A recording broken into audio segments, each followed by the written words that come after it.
வணக்க மக்களே, welcome to the ஃபென்சர் show. இன்னைக்கு ஷோவில் நம்ம பார்க்க போகிறது கவுஃப் அப்படின்ற ஹிந்தி வெப் சீரிஸோட ரிவ்யூ.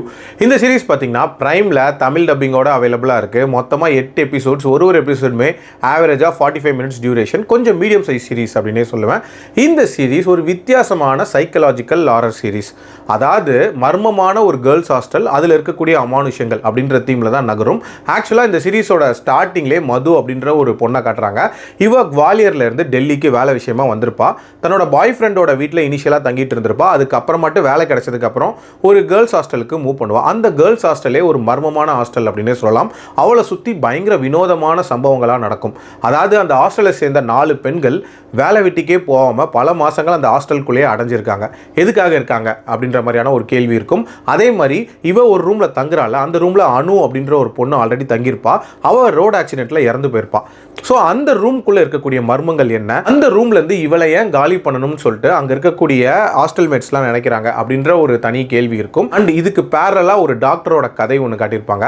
நரபலி கொடுக்கக்கூடிய டாக்டர். அவர் எதுக்கு இதெல்லாம் பண்ணுறாரு, இவங்க எல்லாரையும் காமனாக கனெக்ட் பண்ணக்கூடிய ஒரு நபர் யார், அங்கே பேயா இருக்கிறது யார், உண்மையிலேயே பேயா இல்லை சைக்கலாஜிக்கல் விஷயமா அப்படின்ற மாதிரி நிறைய விஷயங்களை சொல்லக்கூடிய ஒரு சீரிஸ் தான் இந்த சீரிஸ். எனக்கு இந்த சீரிஸில் பிடிச்ச விஷயம் வழக்கமான ஹாரர் சீரிஸ் மாதிரி இல்லாமல் கொஞ்சம் வித்தியாசமாக இந்த சீரிஸை ப்ரெசென்ட் பண்ணியிருக்காங்க அப்படின்னே சொல்லலாம்.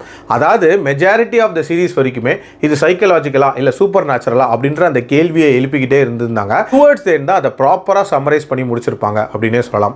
அதே மாதிரி பொதுவாக பேய் படங்கள்ல எல்லாம் பார்த்தீங்கன்னு வச்சுக்கோங்களேன், அந்த பேய் வந்து யார் மேலே ஏறுதோ அவங்கள வச்சு தன்னோட ஆசைகளை நிறைவேற்றும் அப்படின்ற மாதிரி காட்டியிருப்பாங்க.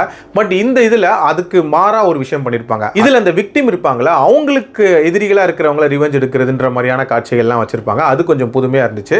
ஆல்சோ இதில் அந்த பெண்களுக்கான பேக் ஸ்டோரிஸ் இருக்கும்ல, அதுவுமே வந்து ஓரளவுக்கு இன்ட்ரெஸ்டிங்காக இருந்துச்சு. இதில் அந்த ஹாரர் அப்படின்ற ஒரு விஷயத்தை தாண்டி ஆணாதிக்கம் அப்படின்ற ஒரு விஷயத்தையுமே இதில் ரொம்ப ஸ்ட்ராங்காக சொல்லியிருப்பாங்க. அதாவது இதில் இருக்கக்கூடிய பெண்கள் எல்லாருமே நிறைய ஆண்கள்னால பாதிக்கப்பட்டிருப்பாங்க அப்படின்ற மாதிரி நிறைய கதைகள் இருக்கும். அதில் முக்கியமாக பார்த்தீங்கன்னா நம்ம ஹீரோயின் வந்து பாஸ்ட்ல 3 ஆண்களால் வந்து செக்ஷுவலி அசால்ட் பண்ணப்பட்டிருப்பாங்க. அந்த ஒரு விஷயம் இவங்களோட ப்ரெசென்ட் லைஃப்ல என்ன மாதிரியான ட்ராமாவை கிரியேட் பண்ணுது, அதுக்கு காரணமாக இருந்தவங்க யாரு அப்படின்ற மாதிரி ஒரு செப்பரேட் பிளாட் போகும். அது இன்ட்ரெஸ்டிங்காக இருந்துச்சு. அதே மாதிரி அந்த டாக்டரோட பிளாட் அப்படின்றதும் கொஞ்சம் மர்மங்கள் நிறைஞ்ச மாதிரி தான் இருந்துச்சு.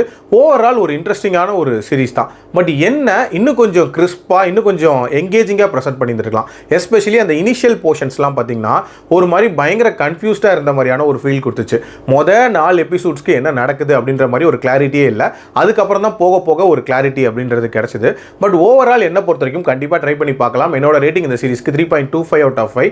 அடல்ட் கண்டென்ட்டை பொறுத்த வரைக்கும் இது ஸ்ட்ரிக்ட்லி ஃபார் அடல்ட்ஸ். ப்ராப்பரான அடல்ட் சீன்ஸே இருக்குது. அதுக்கேற்ற மாதிரி பிளான் பண்ணிக்கோங்க. மீண்டும் அடுத்த விமர்சனத்தில் சந்திக்கிறேன். நன்றி, வணக்கம்.